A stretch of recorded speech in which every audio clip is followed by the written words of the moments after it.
오늘은 교회 달력에 따르면은 삼위일체주의입니다. 삼위일체주의. 그리고 우리 감리교에서 삼위일체주의라는 것은 전체 교회에서 같이 지키는 교회의 달력이고, 우리 감리교에서 또 정한 그런 전리에 의하면 감리교의 창시자라고 알려진 영국의 존 웨슬리. 존 웨슬리라는 사람이 회심을 한 지 278주년이 되는 그런 주일이 바로 오늘입니다. 5월 24일인데 그 전에 주일에 저희가 회심 주일로 지키고 있습니다. 278년 전에 우리 회심을 했는데, 사실 회심이 막 우리는 회심 그러면 대단하게 생각하죠.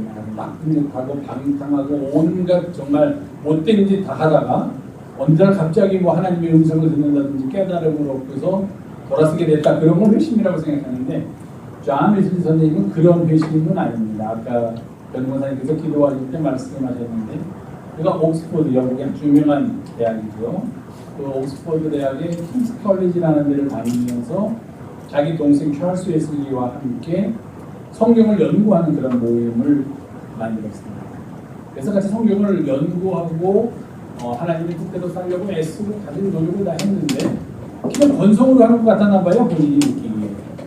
그러다가 어느 날 올더스게이트라는 아주 2년 전인가 저희 지방에서 그 종교 개혁기 순례할 때 서울로 가봤습니다. 웨슬리가 회심을 했다는 올더스게이트가 있던, 지금은 뭐 다 바뀌어져서 예배당이라기보다는 다 뭐 큰 쇼핑몰이 들어서고 이렇게 도시의 일부분이 됐지만, 그곳에 가니까 크게 벽에 그런 내용이 쓰여져 있는 곳을 가봤는데, 거기서 모라비안 교도라는 다른 교도의 사람들이 모여서 같이 성경을 공부하고 있었는데, 그 속에 들어가서 앉아서 그 성경 공부해. 이미 옥스퍼드 대학이라는 그런 아주 훌륭한 교육을 받은 사람임에도 불구하고, 아마 제가 생각하기에는 존 웨슬리보다도 더 공부도 더 했고 성경도 좀 더 알지 못하는 사람이 로마서를 강의했는지도 모르겠어요. 어떤 분이 했는지는 모르겠지만, 근데 그분이 로마서 강의 말씀을 듣고 갑자기 마음에서 뜨거워짐을 느꼈다. 그렇게 존 웨슬리가 일기에 썼습니다. 나중에. 그래서 우리가 그 존 웨슬리의 일기를 보고, 아, 그때 내가 그 이전에 뭐 열심히 신학교 공부하고 성경도 읽고 같이 예배도 드리고 하는 것에서 느끼지 못했던 어떤 그런 뜨거움이 내 마음속에 불릴 듯이 일어나는 것을 내가 느끼게 되었다 하고 쓴 구절을 보고, 이날 존 웨슬리가 회심을 했다. 그러니까 뭐 존 웨슬리의 회심은 뭐 유명한 깡패라든지 무슨 불량배라든지 아주 못되게 살던 나쁜 짓을 도맡아하던 사람이 어느 날 무슨 집회에 참석했다가 그 말씀의 은혜를 받고 회개해서 그래서 그리스도인이 됐다 하는 것과는 조금 다른 차원의 회심입니다. 그렇지만 어쨌든 우리는 그날을 기억하고 존 웨슬리 회심주일이다 이렇게 기억하면서 예배를 드리고, 동시에 오늘은 삼위일체주의입니다. 교회력에 의하면, 교회 달력이요. 제가 자꾸 교회 달력을 말씀드리는 이유는, 우리는 양력을 가지고 살기도 하다가 또 때에 따라서는 음력을 가지고 삽니다. 뭐 추석이라든지 설날이라든지, 뭐 아직도 제가 비난을 받고 있지만 제 생일이라든지 이런 걸 하는 걸 음력으로 합니다. 양력으로 살면서 음력도 또 간혹가다가 기억하면서 살아갑니다. 그러면서 동시에 우리가 살아가고 있는 또 하나의 달력이 교회의 달력입니다. 우리는 그리스도인이니까 교회의 달력. 교회의 달력은 언제 시작한다고 그랬어요? 언제 시작합니까? 양력은 언제 시작합니까? 한 해가 1월 1일, 우리가 아는 1월, 오늘 며칠이죠? 그래서 1월 1일에서 쭉 나온 날이 오늘이 5월 22일입니다. 음력은 언제 시작합니까? 네? 언제 시작해요? 모르세요? 음력 언제 시작합니까? 설날 시작하죠. 음력 1월 1일이에요. 어이없어요? 음력 1월 1일날 설날을 시작합니다. 그때부터 음력을 시작하는 거예요. 그렇죠? 그러면 교회의 달력은 언제 시작합니까? 기억이 안 나요? 교회 달력은 1월 1일날 시작하는데, 그거는 그냥 여기서 우리가 쓰는 달력이니까 1월 1일날 시작하는 거고, 교회력은 언제 시작하냐면은 대강절이라는 걸 기억나세요. 강림절. 예수님이 오시는 것을 기다리는 주일. 강림절 첫 번째 주일부터 우리는 시작합니다. 강림절은 언제냐면은 성탄절 크리스마스부터 네 번째 앞에 주를 강림절이라고 합니다. 보통 11월 마지막 주나 12월 첫째 주인데 보통 11월 마지막 주에 강림절 제1주 그렇게 됩니다. 그때부터 우리는 달리기 시작합니다. 그래서 예수님을 4주 동안 기다리고 예수님이 탄생하시고 그 다음부터는 뭐 예수님이 33년 살았으니까 1년에 33년을 가는 게 아니라 그것을 1년으로 압축해서 1월 초에 세례를 받으신 세례 주일도 기억하고 그러다가 조금 지나서 예수님이 다 사신 거예요. 사순절 들어가죠. 사순절 들어가고 이렇게 해서 1년이 가다가 언제까지 가냐면 올해 11월 마지막 주 전주까지 갑니다. 보통 그게 한 1년이에요.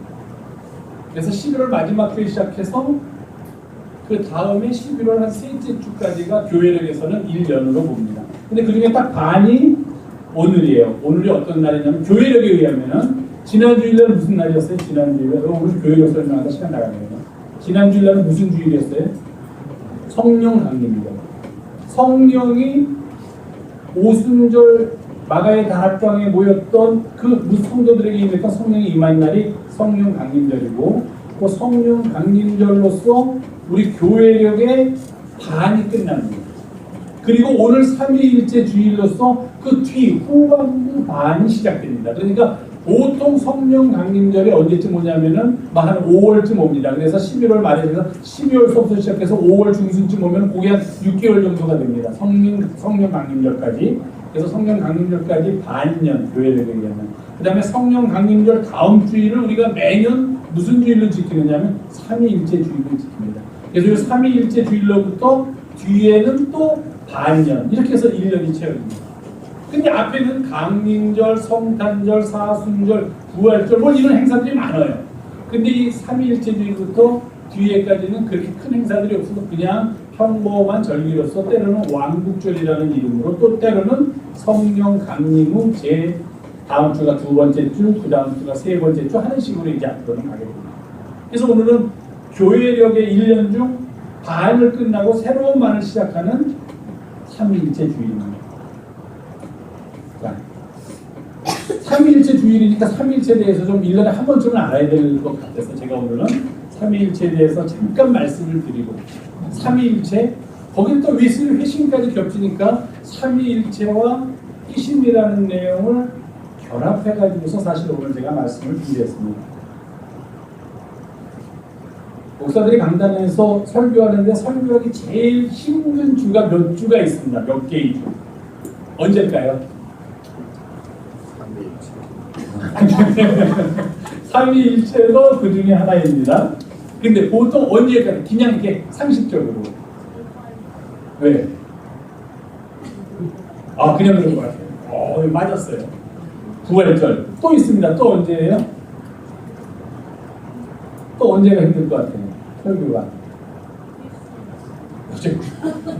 제 교회 안 나오더라고요. 이상한 것만 날아갈 것 같아요. 성탄절. 네. 성탄절, 부활절이 설교하기가 어려워요. 또 어린이날, 어버이날이 설교하기가 어려워요. 왜 그럴까? 너무 내용이 이게 아니 정의도 있기 때문에. 그러면 교회 한 10년 다니면 성탄절에 대해서 한 10번 정도 설교를 듣죠. 그럼 성탄절 이야기가 성경에 있는 게 아주 조금밖에 없기 때문에 10번 정도, 10년 정도 성탄절에서 설교하면은 본문을 찾을 게 없고 더 이상 할 얘기가 없어져요. 동방박사들 얘기하죠. 그 다음에 천사들 얘기하죠. 뭐 그 전에 태어났던 세례 요한 얘기하죠. 이렇게 몇 가지 이야기 하다 보면은 그 다음에는 이 절기설교가, 그래서 우리 목사들은 절기설교가 제일 어렵다 그럽니다. 왜냐하면 소재가 너무 한정되어 있기 때문에 거기서 어떤 새로운 내용을 찾아내려니까 머리가 아파요. 그래서 절기설교를 하기가 참, 남들은 다 아니 부활절에는 뭐 부활에 대한 얘기하고 성탄절에는 성탄에 대한 얘기하면 더 오히려 쉽지 않을까 그러는데, 소재를 정하는 건 쉽지만 그 소재를 풀어나가기가 늘 한 얘기를 또 하고 할 수가 없으니까 거기서 새로운 걸 찾아내려니까 절기설교가 참 어렵습니다. 두 번째로 어려운 게 아까 말씀하신 대로 이렇게 삼위일체 같이 어려운 주제들 가지고 설교할 때 참 어렵습니다. 삼위일체는 그 중에서도 어려운 주제입니다. 삼위일체가 뭔지, 삼위일체에 대해서 말씀하시면 제가 뭐 더 이상 설교 안 하겠습니다. 삼위일체가 뭡니까? 성부와 성자와 성령 이 어쨌다는 거예요. 하나다. 성부와 성자와 성령이 하나다.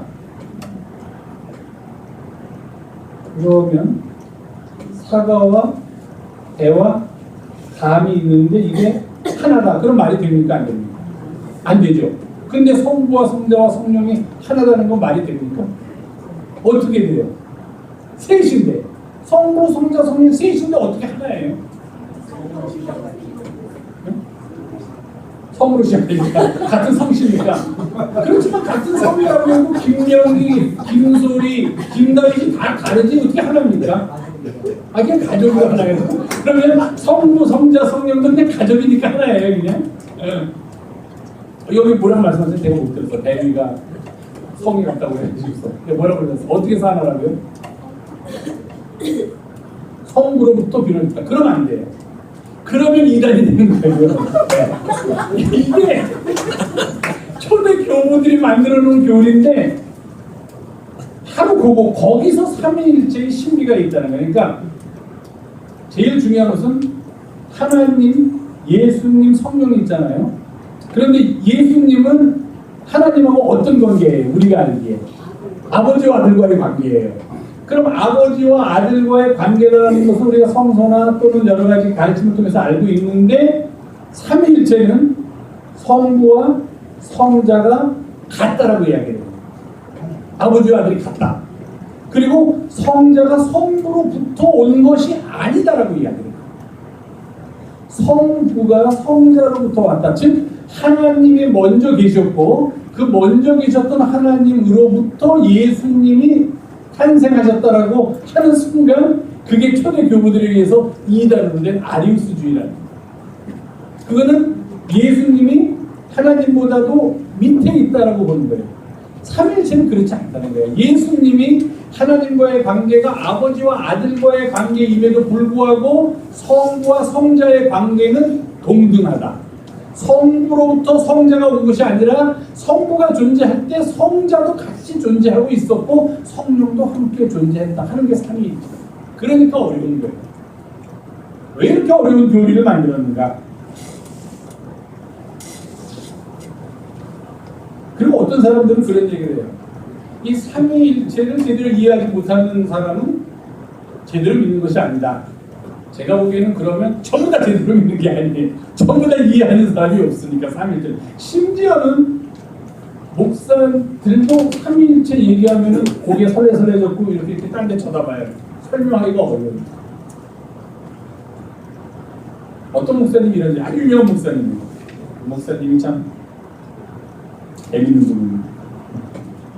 하는 일이 참 재밌게 하세요. 말도 재밌게 하시고 그게 진짜로 재밌다는 게 아니라 어이없다는 겁니다. 잘 세계를 어이없게 우리를 재밌게 하시는 목사님, 아주 위대하신 목사님이 계신데 이 목사님이 어디서 삼위일체에 대해서 설교를 하는데 아주 신이 나가지고서 교인들한테 내가 이렇게 삼위일체를 설교하면은 이거야말로 삼위일체에 대한 최고의 설명이라 그러면서 삼위일체를 뭐라고 설명하셨냐면 여러분 물 있지 않습니까?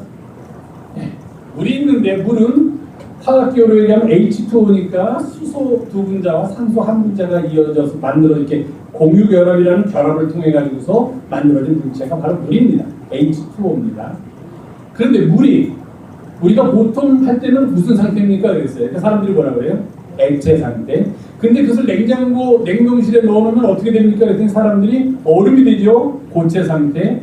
그 다음에 물을 뜨겁게 끓이면 이 물이 다 없어지는데 이게 없어지지 않고 어떻게 되는 겁니다. 수증기로 다 올라가죠. 그럼 무슨 상태예요? 기체 상태다. 이러면서 하나님도 한 분이신데 어느 때는 얼음처럼 고체 상태, 어떤 때는 때에 따라서 액체 상태, 어떤 때는 기체 상태를 우리한테 보이시는 것. 그래서 그게 삼위일체입니다라고 아주 대단하게 자랑스럽게 얘기했어요. 근데 그거는 또 삼위일체에서 이단으로 정죄받는 양태론이라는 거예요.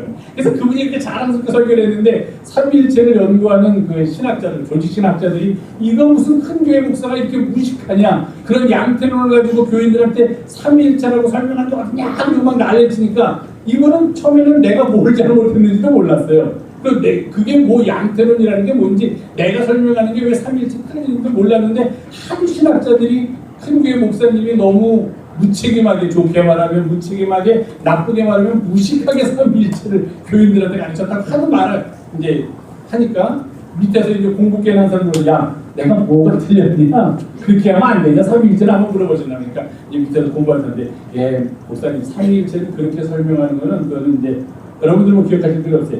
양태론이라는 것으로서 그것은 삼위일체에서 이미 잘못된 교리로 정죄받은 그겁니다. 그래서 삼위일체를 그렇게 설명하면 안 된다라고 얘기했더니 그 다음에는 이제 내가 그때 조금 뭔가 실수했는데 내 의도는 그게 아니었다라고 했어요. 또 어떤 분은 또 그렇게 설명하는 분도 있어요. 또 어떤 분은 내가 집에서는 나를 식구들이 뭐라고 그러냐 우리 자녀들은 나를 아버지라고 부르고 또 뭐 어디 가면 교회에 오거나 다른 데 나가면 나를 뭐라고 부르고 목사님이라고 부르고 또 어디 가면 뭐 어떻게 부르고 그렇게 나는 하나지만 나를 부르는 이름이 다르다. 이게 삼위일체다. 근데 그것도 또 삼위일체 아니에요. 삼위일체 그렇게 설명하면은 그것도 또 잘못된 거예요.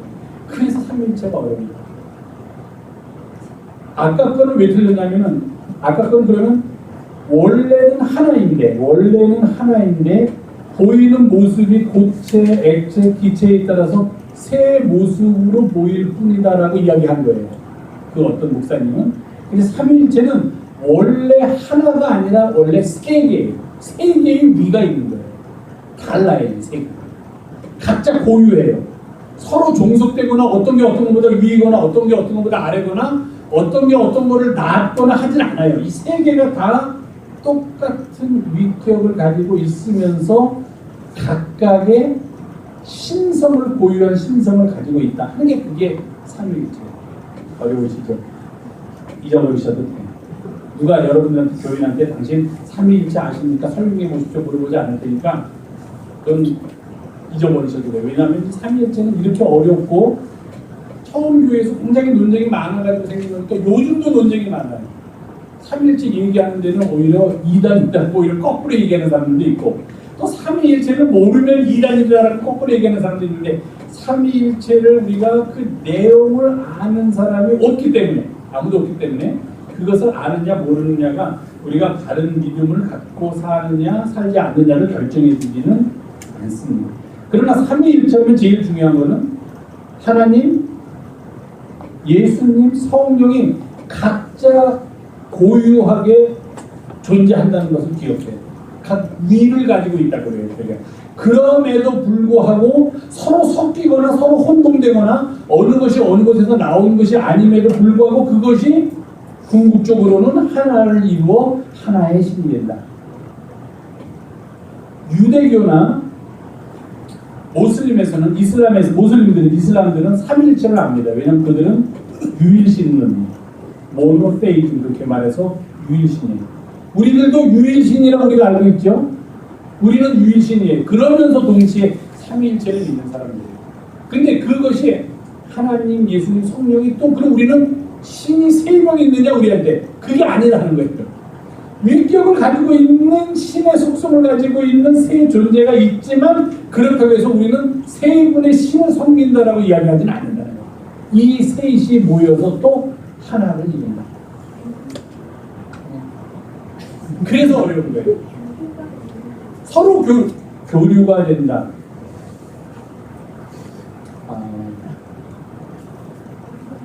네, 서로 간의 교류가 있을 수도 있고 그러나 서로 간의 교류가 삼위일체에서 아주 중요한 포션이 되는 건 아니지만 어쨌든 세 존재가 존재하면서 세 존재가 함께 관계를 가지고서 우리에게 신성으로 나타난다 하는 게 바로 삼위일체. 그러니까 제일 중요한 것은 세 분이 어떤 분이 위에 있고 어떤 분이 아래에 있다라고 생각하지 말라는 거예요. 제일 중요한 것은. 그리고 하나가 다른 모습으로 나타나는 게 아니라 세 위격으로 존재한다는 것을 알고 있어야 된다. 이게 삼위일체에서 지금까지 내려온 정통교회의 기본적인 교회예요. 그러니까 이게 너무 복잡하니까 어떤 사람은 이제 삼위일체가 왜 이렇게 복잡하냐? 그것은 할 수 없다.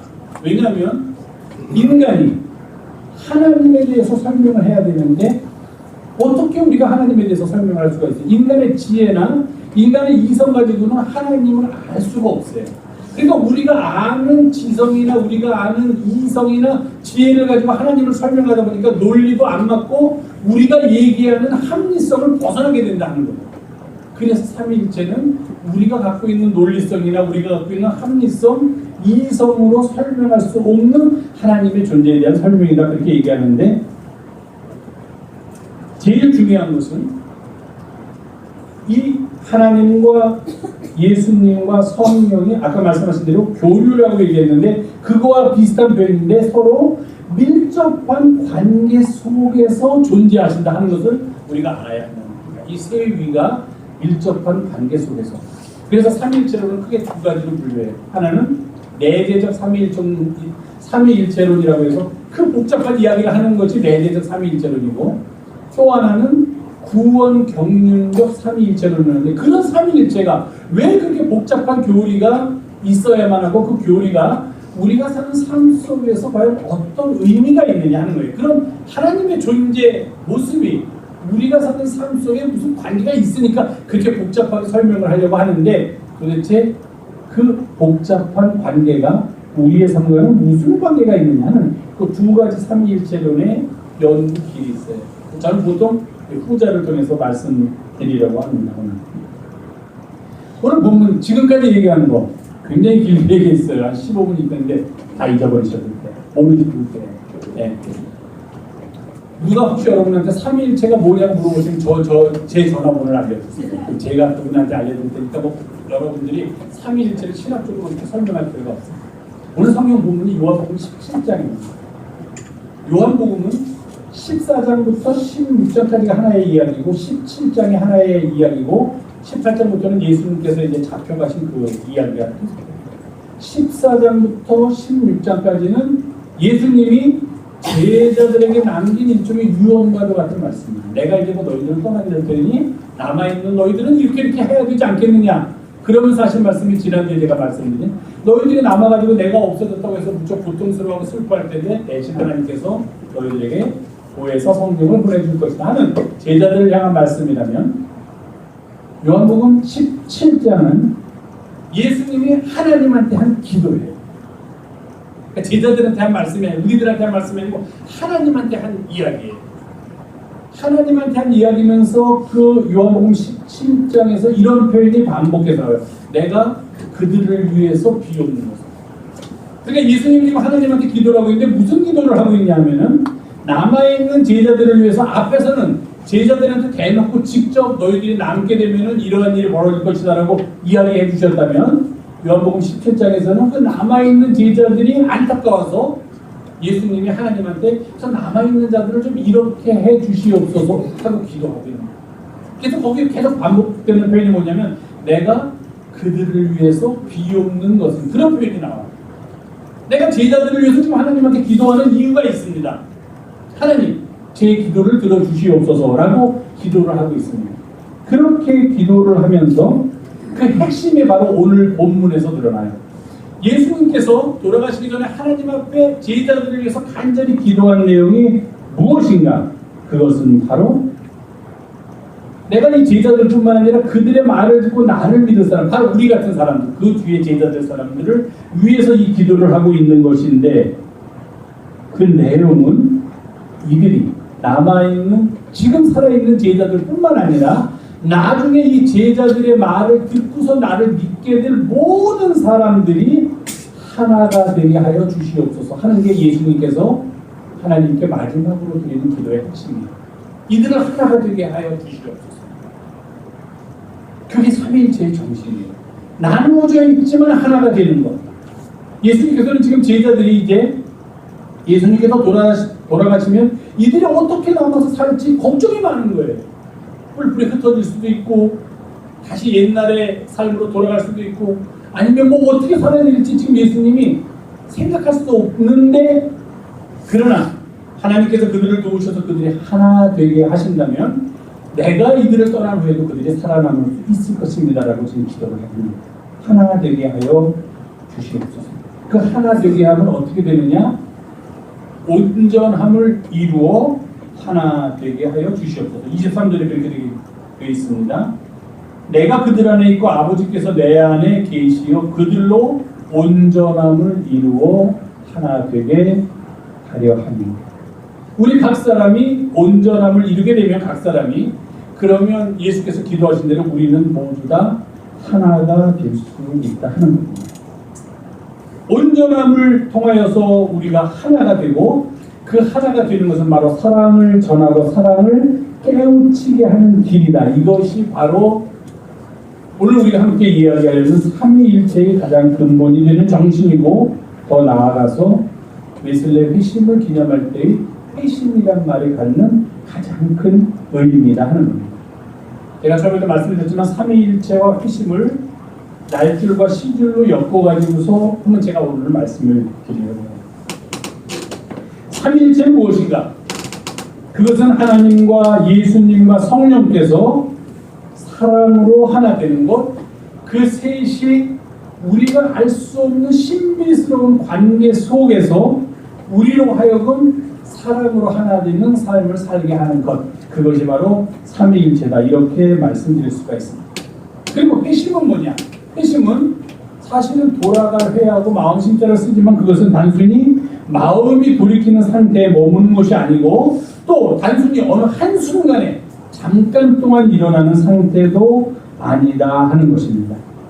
그렇다면 회심은 무엇인가? 그것은 잠깐 내 마음 이렇게 변하는 게 아니다는 거예요. 그래서 삶 전체가 연기 너무 잘하세요. 삶 전체가 이제는 사랑으로 살아가는 삶으로의 변화, 그것이 바로 회심이다 하는 겁니다. 누구의 말을 듣고서 잠깐 동안 그렇구나 라고 아주 잠깐 동안 느끼고 거기서 끝나는 것이 아니라 삶 전체가 그 이전의 삶과 그 후의 삶이 완전히 다른 삶 전체가 사랑으로 변화되는 삶으로 바뀌어지는 것을 회심이라고 이야기합니다. 그렇다면 삼위일체 정신으로 사는 것과 회심한다는 것은 결국 동전의 양면과 같이 같은 이야기를 우리가 하는 것이고, 그것을 제가 오늘 드리고 싶은 언어로 표현을 한다면 회심한다는 것은 내 삶의 지평을, 내 삶의 지경을 넓히는 것이고, 삼위일체 정신으로 산다는 것은 그렇게 넓어진 지평 속에서 나는 관계 속에서 살 수밖에 없구나 하는 것을 깨닫게 된다는 것입니다. 제가 오늘 하고자 하는 말의 주제입니다. 회심은 지금까지 살아왔던 내 삶에서 새로운 삶으로의 전적인 전환을 의미하는데, 그 전환이란 무엇이냐? 지금까지는 나만 보고 살았어요. 나만 세계의 중심인 줄 알고, 나만 잘 되면 세계가 어떻게 되든지 아무 상관없고, 나만 배부르면 세계가 배부르건 배고프건 아무 상관없이 살았던 삶에서 갑자기 또는 마음에 찔림을 얻고 어떤 계기를 통해서든지 그렇지 않구나. 이 세계는 나만 존재하는 것이 아니라 나 이외의 다른 사람, 다른 사물들도 존재하고 있구나. 그렇게 삶의 지평이 넓어집니다. 눈을 활짝 뜨는 거예요. 주위를 돌아볼 수 있게 되는 거예요. 그게 회심이에요. 부흥회 가서 그냥 부흥 강사가 팔뚝팔뚝 뛰면서 우승에게 그냥 욕하고 소리 지르고 너 회개하랬지, 너 뭐한 거야 이러고 소리 지르면 그냥 무서워서 거기서 눈물 콧물 짜고서 나 회심했다는 게 회심이 아니라, 내 삶의 지평이 지금까지는 오직 에고, 나의 중심만 바라보면서 이것이 세상의 전부인 줄 알고 살던 나가 그렇지 않구나. 지금의 내가 이렇게 살 수 있게 만든 것은 나를 둘러싸고 있는 주변의 환경, 특별히 나를 둘러싸고 있는 내가 사랑하는 사람들, 나를 사랑하는 사람들, 행여 내가 모르더라도 내 주변에 둘러싸고 있는 그 많은 사람들과의 밀접한 관계 속에서 내 삶이 가능하게 되었구나 하는 것을 깨닫는 게 바로 회심입니다. 그렇게 내 삶의 지평이 넓어지면서 그 삶의 지평이 저절로 넓어지는 것이 아니라, 그러면서 그런 내 주변을 둘러싸고 있는 다른 존재들과 내가 아주 밀접하게 연관되어 있다는 관계성, 삼위일체에서 제일 중요한 게 그 관계인데요. 그 관계성을 깨닫습니다. 즉 다른 존재로 인하여 나의 존재가 가능하구나라고 감사하게 되는 것, 그것이 바로 회심을 통해서 우리가 삼위일체의 정신으로 살아갑니다. 그러니까 여러분들이 삼위일체 주의를 받아서 삼위일체가 뭔지 교리적으로 옛날 교부들은 뭐라고 그러는지, 어떤 A라는 신학자는 삼위일체를 뭐라고 얘기했고 B는 뭐라고 얘기했고 C, D, E는 뭐라고 얘기했는지, 그런 것은 공부하는 사람들한테 맡겨서 그 사람들 보고 공부 열심히 하시라고 맡겨주면 되고, 우리는 그 정신을 가지고 살아가면 되는데, 그들은 모두가 삼위일체에 대해서 다르게 이야기하더라도 그 속에 들어있는 정신을 갖다는 겁니다. 그것은 하나님과 예수님과 성령의 관계성. 이 관계성을 어떻게 정립하느냐. 관계 속에서만 그들은 존재할 수 있다라고 우리가 그렇게 믿는 것처럼 우리의 삶도 삶의 지평이 넓어진 사람들, 세계관이 확대된 사람들의 눈에는 나 혼자만의 삶이 아니라 다른 사람과의 관계 속에서 우리가 함께 더불어 살아가지 않고서는 나 역시도 살 수 없다는 것을 깨닫게 되는 것이다. 그렇게 말씀드립니다. 그 중에 대표적인 사람, 한 사람만 예를 들게, 사케오라는 사람. 다 아시겠지만 사케오는 아주 사람들한테 비난을 받는 세일이 장이었습니다. 언젠가 한번 사케오에 대해서 제가 몇 번 말씀드렸으니까 자세히 설명 안 할게요. 온 유대 사람들한테 손가락질을 그래.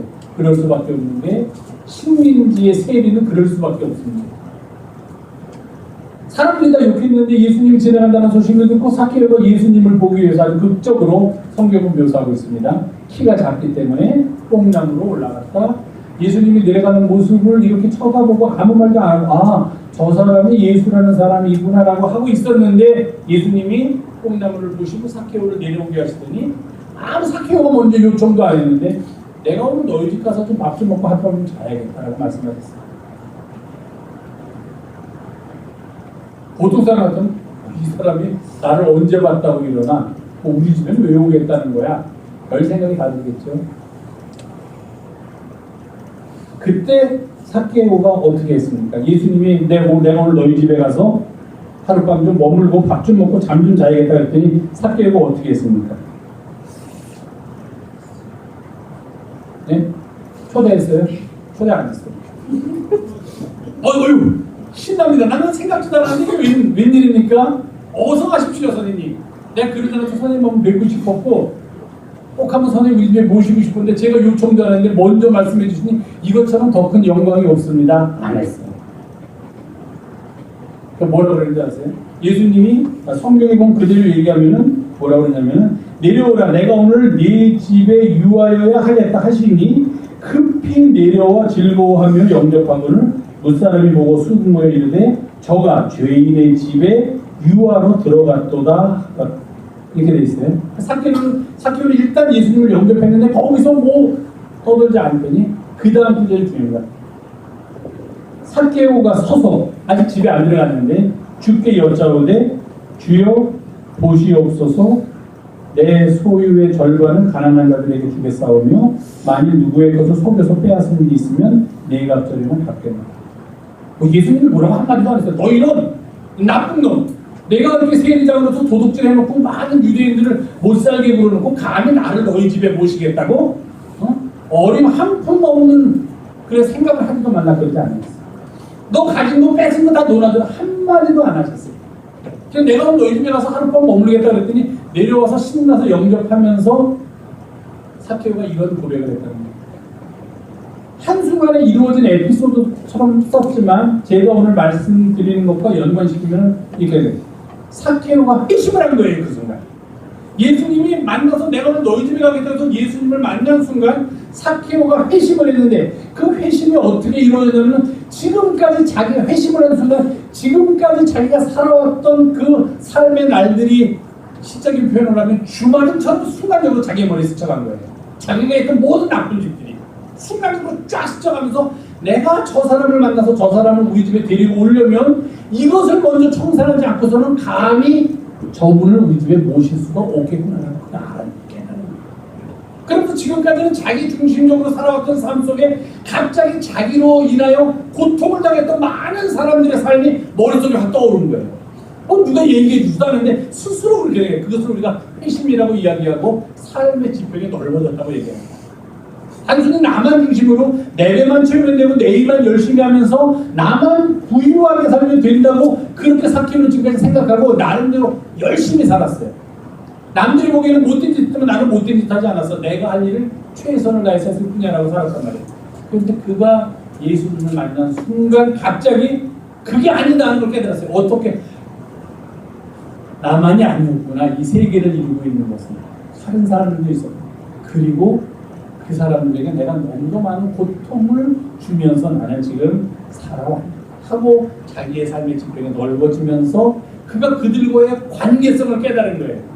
내가 저들을 착취하거나 저들로부터 빼앗아서 나 혼자 잘 먹고 잘 사는 것은 결코 행복하거나 잘 사는 것이 아니구나 하는 것을, 이게 아주 순간적인 일이지만 그의 삶 속에서 일어나면서 그가 예수님한테 누가 시키지도 않았는데 그렇게 하라고 얘기를 하는데, 일단 소유의 절반은 가난한 사람들고 남의 거 뺏으면 4배 갚겠다.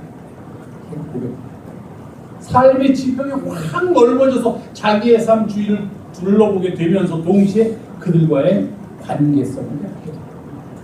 사케오야말로 회심을 하면서 동시에 삼위일체의 정신으로 산 사람이에요. 우리가 그렇게 이야기할 수 있다는 거예요. 사랑하는 교회 여러분, 그리스도인이란, 크리스천이란 무엇인가? 이렇듯 우리의 삶의 지평을 넓혀가는 사람들이라는 겁니다. 세상 사람들은 삶의 지평을 넓히기 위해서 여러 가지 방법을 씁니다. 어떻게 합니까? 책을 봅니다. 그래서 우리가 책을 많이 보라죠. 책을 보면 내가 미처 경험하지 못한 세계를 알게 되고 내 삶의 지평이 넓어집니다. 또는 여행을 갑니다. 여행을 가서 다른 지역에 사는 다른 삶을 보면 내가 지금 알고 있던 유일한 생각, 이것만이 세상의 전부는 아니구나 하는 것을 깨닫게 됩니다. 또 다른 세계가 있다 하는 것을 알게 되고 삶의 지평이 넓어집니다. 우리 그리스도인은 어떻게 우리의 삶의 지평을 넓히는가? 회심이라는 것을 통해서 삶의 지평을 넓힙니다. 주님의 말씀을 듣고, 전에 설교했지만 그 말씀이 내 마음에 찔림을 주고 그 찔림을 얻은 사람들이 지금까지 살아왔던 세계관을 조금 더 넓히게 된다는 거예요. 요만큼만 보고 요게 세계에 다인 줄 알았는데 그렇지 않구나. 요 밖에도 사람이 있었구나 라는 것을 알게 되고, 또 그 사람들이 나와는 관계없는 사람들이 아니라 나와 밀접하게 그들의 아픔이 치유되지 않으면 나도 아플 수밖에 없고, 그들의 고통이 위로받지 않으면 나도 역시 그 고통을 함께 나눌 수밖에 없는, 우리는 함께 얽혀있는 존재구나 하는 것을 깨닫게 됩니다. 인터넷에서 제일 처음에 인터넷 주소를 칠 때 www라고 3번 치죠. 그게 뭐의 약자인지 아세요? World Wide Web. World, 세계, 와이드, 넓은, 웹은 뭡니까? 웹은 WEB. 뭐예요 웹이? 근데 웹이 뭐예요? WEB. 웹이 거미줄. 그러니까 이 넓은 세상이 거미줄처럼 얽혀져 있다는 게 WWW입니다. 우리의 삶이 그렇다. 그것을 깨달을 때 우리는 삼위일체의 정신으로 살아가게 된다는 것입니다.